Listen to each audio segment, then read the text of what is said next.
Hey guys, Trin here, and welcome back to Trin's Telly Recap. Episode 3, baby. We've got some updates. I've got a couple of new ones I've started. There's one that I have finished. So, you know the drill. Let's just jump right into it with spoiler warnings as always, because I am most likely going to spoil all of the shows I speak about today. I'm going to start with the one that I recently finished, which is Love Between Fairy and Devil.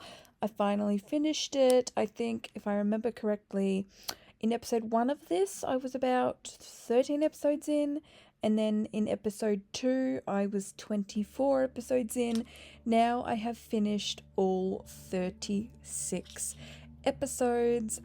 I really enjoyed this one. It was cute. Like, it did have its cringy moments. Okay. I liked it, but it had its faults. Like, I really enjoyed it and stuff, and I will get into why I enjoyed it in just a moment. But I feel like it did have some faults. Like, it got a little cringy. It had its cringy moments. I kind of get why somebody else wouldn't have liked it. Like, I was watching it and I was like, yeah, I enjoy it, but I so get why somebody else would not. Like, if somebody else dropped this, I'd weirdly understand them for dropping it, even though I really enjoyed myself. Does that kind of make sense? I don't know. And I do wish it was a little more action packed.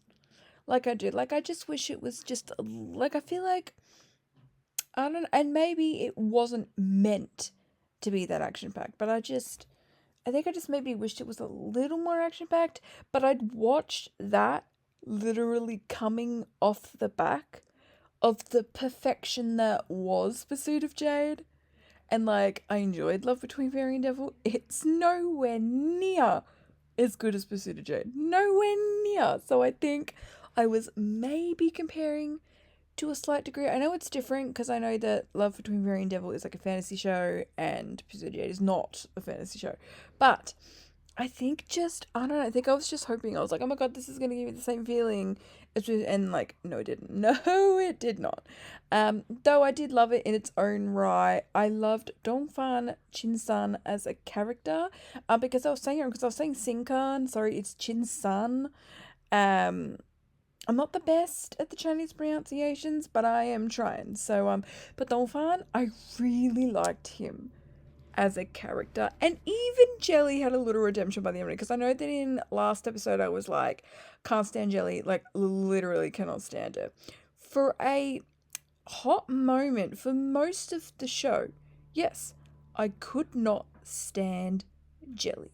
But like, right at the end, like, I'm talking the last like 4 episodes, like right at the end, Jelly had this weird like redemption thing, and I was like, okay, why do I kind of not mind you anymore? I don't want to. I'm not saying I love Jelly now. Like, no, like, you can't just go from I can't stand you to I love you. But I was like, by the end of it, it's like, oh, maybe I don't actually mind you. And also, her, I guess, relationship, or no, not relationship, but let's just say like feelings for Shen Chui, because Shen Chui, you could tell that Shen Chui had a thing for Jelly, and like, you could kind of tell that Jelly had a thing for Shen Chui as well, a little bit. But like, in the beginning, I was like, oh, like, Shen Chui, like, you can do so much better than Jelly. Like, oh, really? Like, why would I be with her? She's like terrible. But then by the end of it, like in those last 4 fucking episodes, I was like, I think I'm rooting for them. I think I'm like sitting here and I'm like, oh, Jelly and Shenhui, like, they're so cute together. Like, what is this? How'd they do that to me? Because I'm like, I didn't like Jelly. For the longest time, I thought she was so annoying. And she was just like lying all the time. She's like really obsessed with money. Like, let's be real, like a historical gold figure. Oh, sorry, gold digger. Why did I say gold figure? Like a historical gold digger to a degree. I'm just like, why? And then by the end, I'm like, well, her and Shenhui are cute. Like, they're kind of cute. But yeah, I just that's probably enough on about her anyway. And then Chen Yuan as well. I liked him. I liked him. He didn't. I don't know how I felt about his ending. Was a bit like bittersweet because obviously Dunyan liked Chen Yuan, but Chen Yuan liked Orchid. So like it was never gonna happen. But then like Orchid like Dongfan, Dongfan like Orchid. So yeah. They threw the amnesia trope in there, like right at the end, which I slightly don't know how I feel about that. But overall, I think just like overall, I thought it was a really good show. Like overall, like I enjoyed my time with it. I really liked Dongfan and Orchid's relationship. I think issues that I had with the show were probably like more plot related issues and my dislike for Jelly and my dislike for the evil characters clearly. Like I really the law, like the guy that runs Xuan like the I don't remember his name, but he's like kind of like the big governor. He gets final say. He wears the golden headpiece. I forget his name. I couldn't stand him. I really disliked him. It just seemed as if he was duty above everything and quite unfair with his rulings. Like, I thought he was really unfair at times and thought that, like, his punishments were too harsh and things like that. So I didn't really like him either, but I really liked the relationship between Dolphin and Orchid. Like, that kind of is, like, what really kept me going. And Dongfan as a character, I loved Dongfan's like emotional journey. I mean, literally and figuratively, because Dongfan had his emotions like tortured out of him, surgically removed, and he could not feel emotions for 30,000 years until Orchid came and resurrected his seven emotion tree, giving him his emotions back. Yes, he then lost the ability to control hellfire. By the end of the show, he gets a new element though, because by the end of the show, like he can supposedly now wield. It's called passion fire. I think it just like randomly comes to him, which I mean, good for him, I guess. Um, I don't really know anything about what passion fire really is. They threw that in like right at the end, but I think they were like, "Oh, we got to give him something. He lost his hellfire." And as much as that seemed a little far fetched, it would have been more far fetched if they'd just given him his hellfire back. I like how they really stuck to the guts of like, unfortunately, you're not getting your hellfire back because you've got your emotions. The only way he's getting his hellfire back is if he's willing to have his emotions removed again. So at least they stuck to their guns with that because it means like continuity and like, you know what I mean? Because otherwise it would have been the show changing its rules and making exceptions and whatever else. So, um, it's as much as I think the passion fire is a bit far fetched, at least it's like not as far fetched as them just being like, oh, like maybe we could just give him his hellfire back. Like, no, he's got his emotions. You cannot command hellfire if you have emotions. So, and then so with Orchid, so like she died and then she came back to life, but she came back to life as who she was actually meant to be the entire time, the goddess, and she's like completely different from Orchid, like complete different personality, but she remembers her relationship with Donphan. Doesn't tell Donphan though, so Donphan's like, oh my god, like what's going on? Like she doesn't remember me. She's not the same. She doesn't act the same. Like basically breaking his heart. I felt for the man. She was there and she'd be like, I don't need you. Like basically, can you fuck off? And I was there and I was just like, oh, you're breaking my man's heart. Like, why are you doing this? Like, are you kidding me? Like, genuinely love Don Juan. I know he's meant to be evil or whatever, but like, he has such an emotional arc, and you cannot tell me that man is evil by the end of the show. No, no, no, no, no. At the beginning of the show, yes, but by the end of the show, he just wants to live his cute little life. He just wants to be with Orchid, be the Moon's Supreme. But like, he just wants, I think by the end of the show, he kind of just wants peace, to be completely honest. Like, I feel like he loses his evilness by the end of the show. I truly believe that. That might be up to for debate though, because I feel like there'll be someone that doesn't agree with me and think that he's like still evil. But like Juan Yuan Ten aren't all complete saints over there either. So, anyways, my whole point, I actually really liked Fairy and Devil. Probably an 8 out of 10 because I had a couple of faults. Like, you're only going to get a 10 if you're perfection, and I have no notes, but like I had some notes. So I think a good solid 8 out of 10 for this one. Rightio, let's stay on the Chinese historical drama train because I started another one, which I am 11 episodes in. So I started Kill Me, Love Me, and oh my god, I love this one as well. Oh, this one, I genuinely like. I was like, okay, are we gonna have three in a row that I just adore? I think we are just gonna have three in a row that I adore. Like, I'm yet to watch a Chinese show that I'm considering dropping because I'm loving this one as well. In the beginning, the male main character Jing He, or just Jin for short, he was giving like dark romance man, but I feel like I'm 11 episodes in. I can already tell that he's starting to feel for the female main character Mei Lin, and I'm just a bit like, now the dark romanceness is going away now.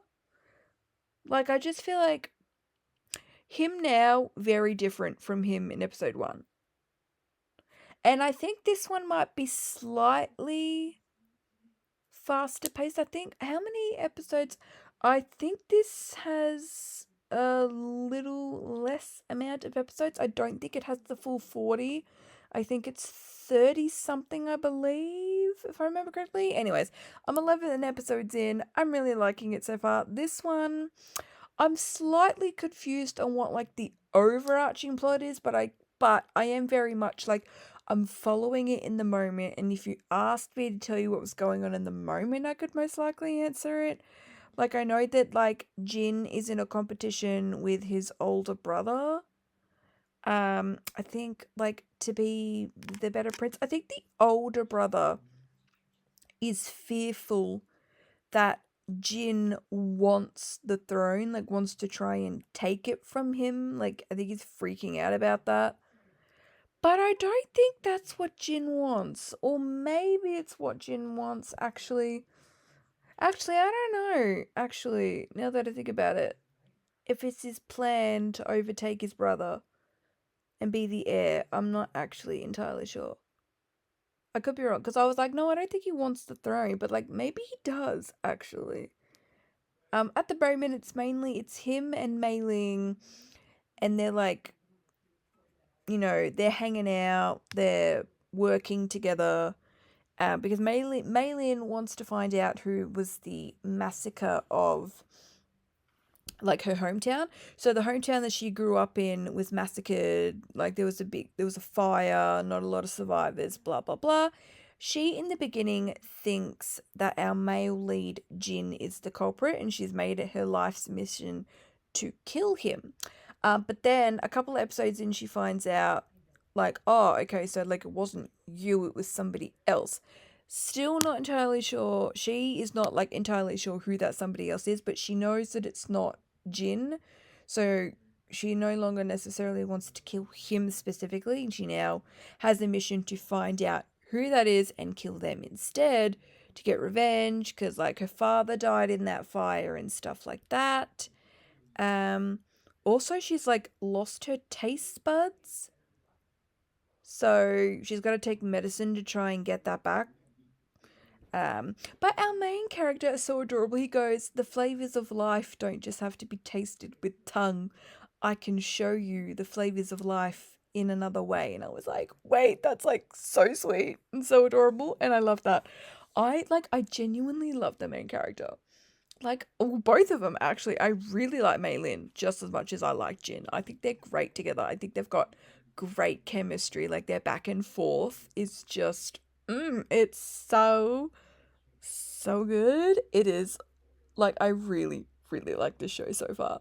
Like, I feel like it does seem slower paced, kind of, but it's giving build up. Like, if I were to predict, I think it's building up to action. I think that it is going to build up, and then when I get more episodes in, it'll be more action packed then. Like, that's what I'm predicting. I could be wrong, but obviously I'll let you know if I was correct or not when I make my next episode of this and talk about this some more, or, you know, how many episodes far in I am and stuff like that. Um, just know that I am liking it so far. I've already got characters I dislike. The older brother, I do not like him at all. The Crown Prince, the older guy, I totally forget his name. I don't like him. I really don't like him. There's like a younger brother, which I don't mind him. I don't mind him. He's like okay, but I feel like he's a bit of a meh sort of character. Like he's just there. Like, I feel like there's nothing special to the younger brother. I'm just a bit like, well, radio. Like, I don't dislike him, but I don't love him either. And then Lume is another. She's like a childhood friend sort of vibes, I think. But also, I think we've got a bit of an unfortunate love circle because the older brother likes Lume, but Lume likes Jin, but Jin likes Meilin. So it's, you know what, it's kind of like Love Between Fairy and Devil, because it was like Dayin liked Chen Yuan, but Chen Yuan liked Orchid, but Orchid liked Dongfan, and Dongfan liked Orchid. Like, it's just what it's giving. Because, like, the older brother likes Lume, but Lume likes Jin, but Jin likes Meilin, and Meilin is starting to fall for Jin too. I think Meilin and Jin are definitely falling for each other. Oh, and oh my god, the bathtub scene in the first episode. Oh my god, I was so here for it. I was like, this is so... I cannot believe that we had a bathtub scene in the first episode. Now, it was very different. I know it's not like a lovey-dovey, like, yeah, he brings her close, but then, like, pokes her in the neck and she's bleeding. Like, it's not like a lovey-dovey bathtub scene, but, like, I just love me a bathtub scene. I don't know what it is. And I found out that it's like a thing in the historical shows. Like, bathtub scenes are a thing, and I love them. I really, really love them. I've come to admit that I love me a bathtub scene, and it was a good one. And I hope that we might get some more. I'm hoping we get more of a lovey-dovey one now that they're kind of like, because they've started this fake relationship thing. But let's be real, fake relationships always turn into real relationships. Whole point is I am loving this so far. Kill Me Love Me, 11 episodes in. I really like it so far. Let's change the pace and talk about some Thai BLs, because I'm a couple episodes further into Not. I love Not. I am 3 episodes in now. We just had episode 3 like yesterday, and well, actually, may not be yesterday for me because I'm filming it the day after we got episode 3, but it may not necessarily be uploaded then. So you viewers, it might be like a couple of days. Anyways, whole point, I am 3 episodes in, and oh, it's so good. It is so good. They are not leaving a single detail out when it comes to the Omegaverse. We get heats, we get rats. My whole point, they're not leaving anything out. Like, the whole shebang. Alpha, beta, omega. We've had scenting. We've got some slight nesting. Because he was smelling a jacket and he didn't like it because it wasn't the scent of his alphas. But then he was smelling the jacket of his alpha, and like you could like see him visibly relax, and just I am loving it. Like, I'm sorry, this is so good. This is like, it's on track to be in my top 10, meaning something is going to have to get kicked out to add Not into my top 10. I don't fully want to make that claim in that decision just yet. I'm going to wait until the show is over and I've watched the whole thing then I'll make my decision on whether I think it might actually be in my top 10. But at the moment, it's like a contender because I am loving it. Like, oh my goodness, I am loving it. And I'm loving that we are establishing the other side couple as well. Because in episode 2, we had like separation sickness. So because Nakun is talking to Patsa and is like, I've beaten you, I'm going to take responsibility for you.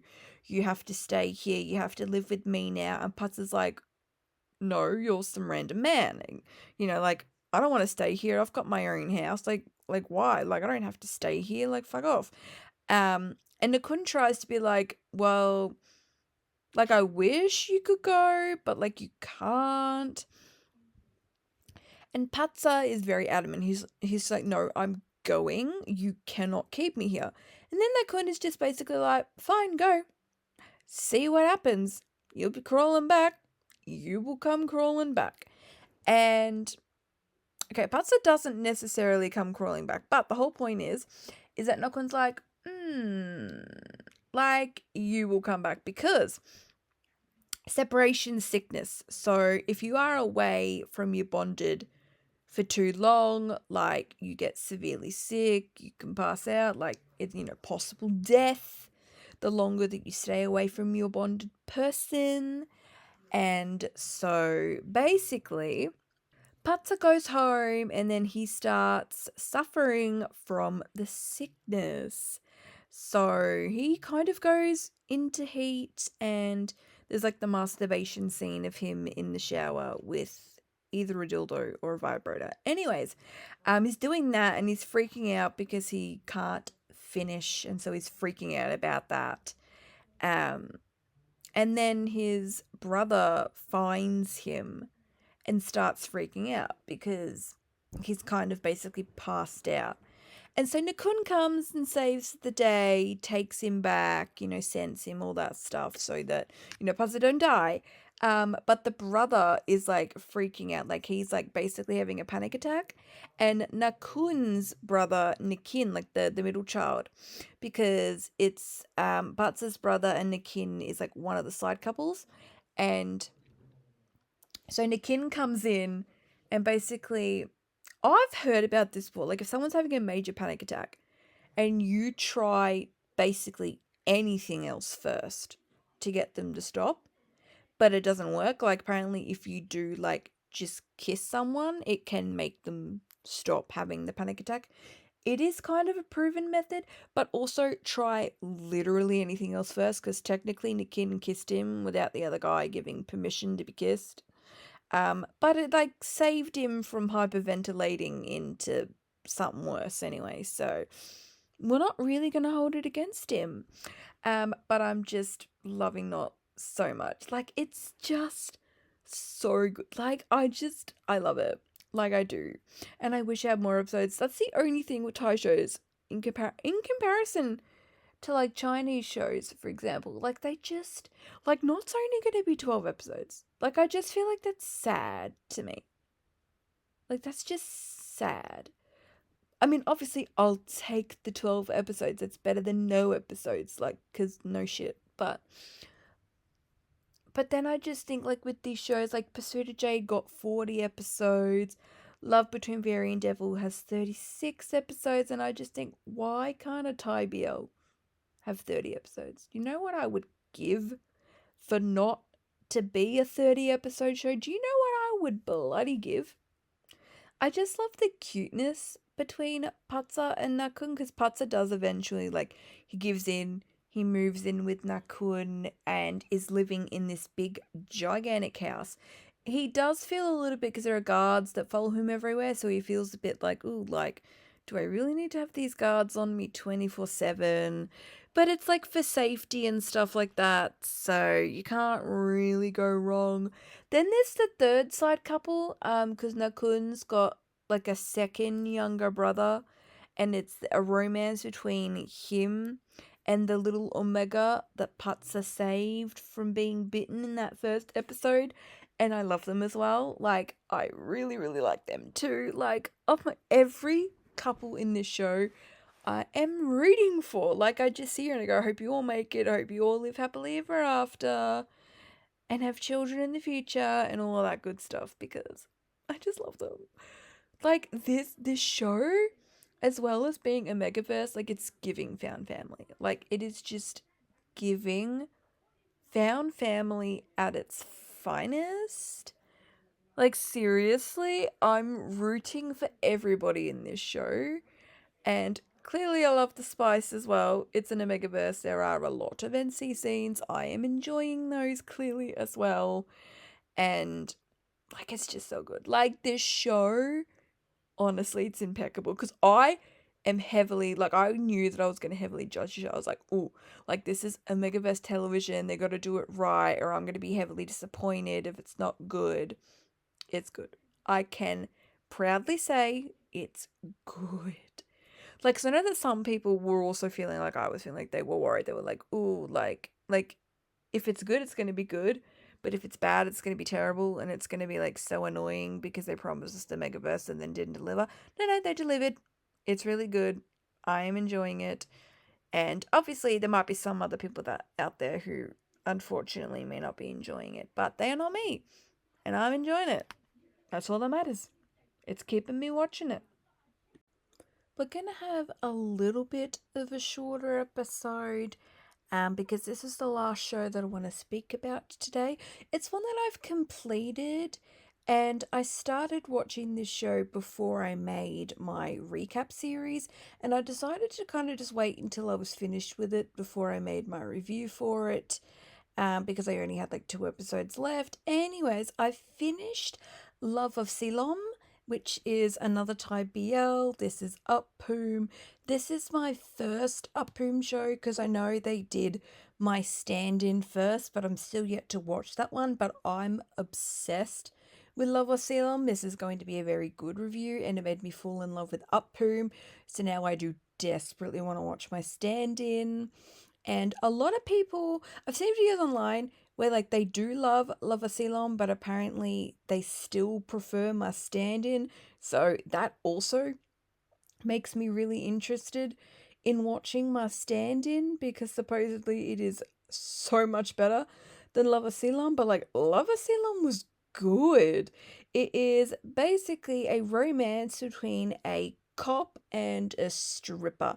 He refers to himself as a bar host. He's kind of a mixture of both because like he does strip dances on stage, but then like you can be hired for the night to entertain and drink with guests. So bar host is probably the better word than stripper, but like it is like a strip bar. Like they do dances and they take off their shirt and pants. So I don't know what you want me to say. Anyways, I originally thought the show was going one way, but it ended up kind of like being different than I expected. So kind of like in the beginning of the show, you have Poom's character YU and you have Up's character Crit. So YU is the bar host and Crit is the policeman. So YU gets himself in a little bit of a situation. He takes an outside job and it's not what he expected the job would be and he doesn't want to do it. Basically, this job is to have sex with this guy, but the guy is extremely kinky and into a lot of things that YU is not into. So YU gets scared, YU doesn't want to do it. But this dude's kind of evil and is like, hang on, you said yes, you took the job, you can't back out. So it does get a little intense there. But then police come in and break them up and stuff like that. And that's how YU and Crit meet. And they kind of just like they bump into each other here and there after that. I think YU does take a little bit of a liking to Crit. But then this is what I mean about how I thought the show would go one way and then it kind of not really. So Crit decides to enlist YU to be like a police informant because Crit thinks that there is shady business going on at the bar that YU works at. Not that anyone who like works at the bar is doing the bad stuff. I think it's just like bad people have just decided they're gonna do business at that bar. But like the people that work at the bar have like no idea about it. Like Crit doesn't think anyone at the bar is at fault. Anyways, So enlists Yu's help and is like, I just need you, like you see something shady, like let me know, kind of thing. And so that's kind of like how I thought the show was going. I was like, radio, it's gonna be them fighting cases or whatever. It ended up being a bit different. So like he was the informant for a while, but then Crit and Yu fall in love. So Crit's like, oh, I don't want you being my informant anymore. Like it's dangerous. Like you could hurt yourself. Because now he's like in love with Yu, so he's a bit more protective and is more like, actually, maybe I don't want you to be my informant anymore because I don't want you to hurt yourself. Like, I want to protect you more than I did back then because I wasn't in love with you back then.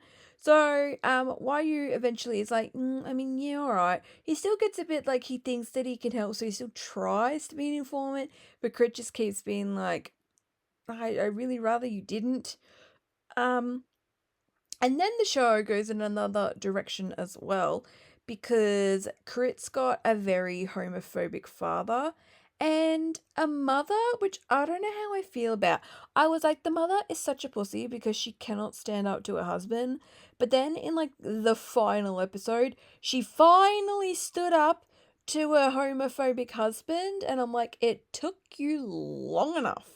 Because I was starting to dislike her just as much as the dad.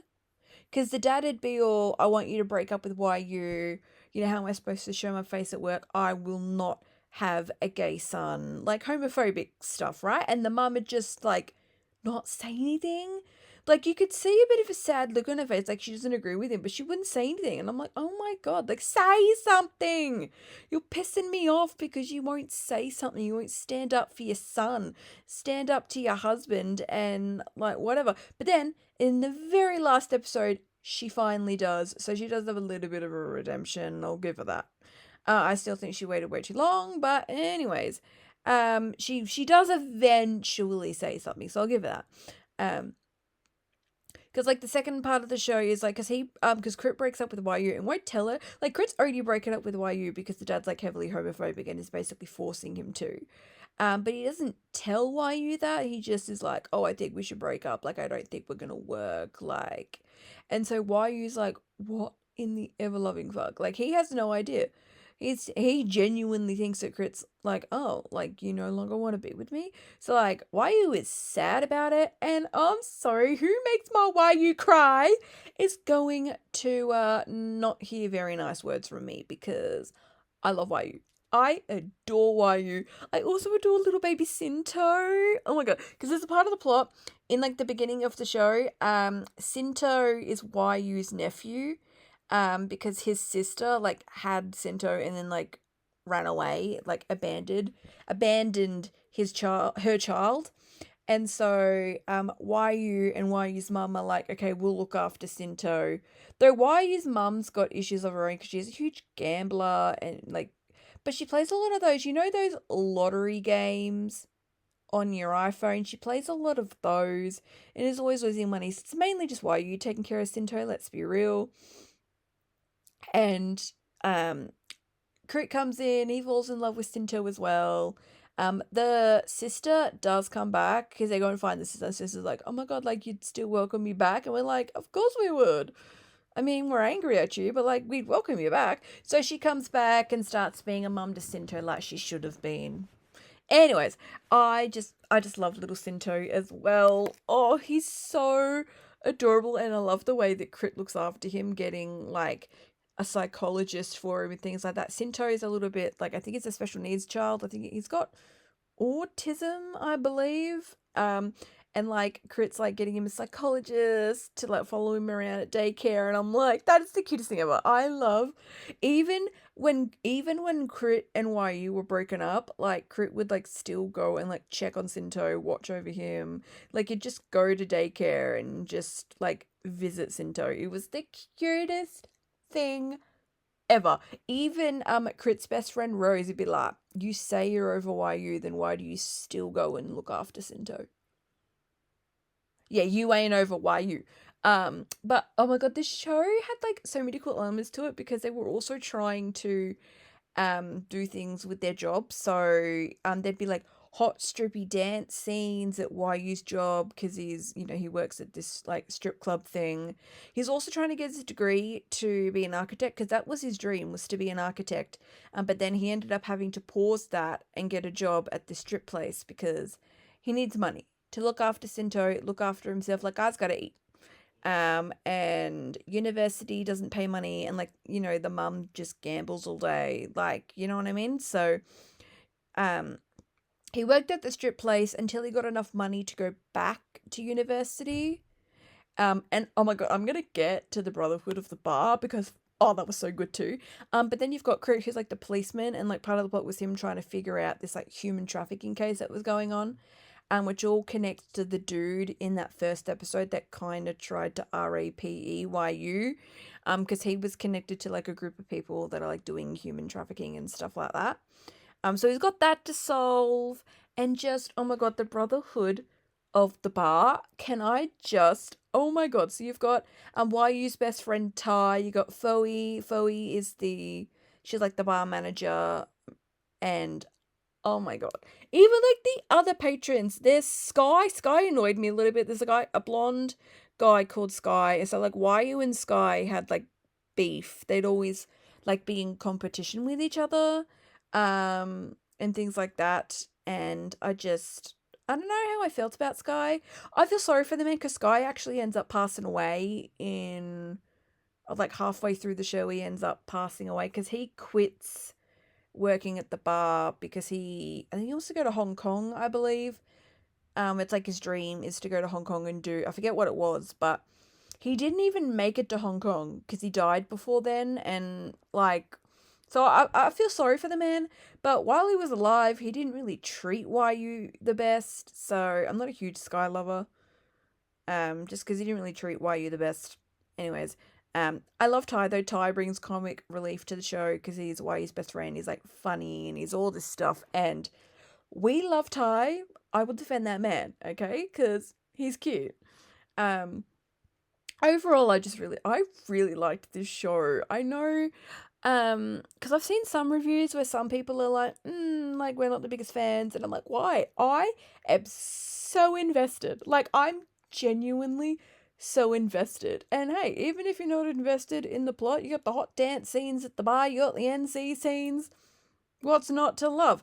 But I loved the plot just as much as I loved the hot dance scenes and the NC scenes. I was actually here and invested for the plot as well, but I know not everybody was, but I was. I loved it. I genuinely, to me, this is a 10 out of 10 show. This is a 10 out of 10 show. I loved it. I absolutely loved it. Like, genuinely obsessed. It's made me a huge up Poom stan. Like I was saying before, I really want to watch my stand-in now. I got a couple more shows I want to finish first. Like, I'm not starting my stand-in straight away, but like, when I have the time to like start something new because I finished everything else I'm in the middle of, you best believe I'm going to be watching my stand-in because I need more up Poom in my life. And I thought Love Ceylon was quite unique and different from other shows that I'd watched before, which is probably another reason why I really loved it. I just loved it. I don't know what else you want me to say. It's a really good show. I highly recommend. It's so good. Well, that is it for this episode of Trin's Telly Recap. Not as many shows spoken about today. I think this video is still weirdly going for the same amount of length as other ones do. I don't know.